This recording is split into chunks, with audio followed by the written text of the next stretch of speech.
Hello friends, welcome back to my channel Shaz learning. ഈ വീഡിയോയിൽ നമ്മൾ ക്രിസ്മസ് പരീക്ഷയുടെ 2023-24 അധ്യയന വർഷത്തെ അർദ്ധവാർഷിക പരീക്ഷാ പേപ്പറാണ് ഡിസ്കസ് ചെയ്യുന്നത്. ഒന്നാമത്തെ പ്രവർത്തനം വായിക്കാം എഴുതാം. ഇവിടെ ഒരു പാരഗ്രാഫ് തന്നിട്ടുണ്ട്. ഈ പാരഗ്രാഫ് വായിച്ചിട്ട്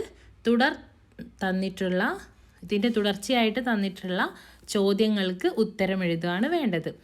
മലയാളികളുടെ ഇഷ്ടവിഭവമാണ് അവിയൽ. അവിയലിനെ കുറിച്ചാണ് ഒരു പാരഗ്രാഫ് തന്നിട്ടുള്ളത്. അത്യന്തം സ്വാദിഷ്ടവും പോഷകപ്രദവുമായ വിഭവമാണിത്. അവിയൽ ഉണ്ടായതിനെ പറ്റി ധാരാളം ഐതിഹ്യങ്ങളും കഥകളുമുണ്ട്. അതിലെ ഒരു കഥ ഇതാ. സ്വാതി തിരുനാൾ മഹാരാജാവിൻ്റെ കൊട്ടാരത്തിലെ കവിയായിരുന്നു ഇരയിമ്മൻ തമ്പി. ഒരിക്കൽ കൊട്ടാരത്തിൽ സദ്യ നടന്നപ്പോൾ കറി തികയാതെ വന്നു.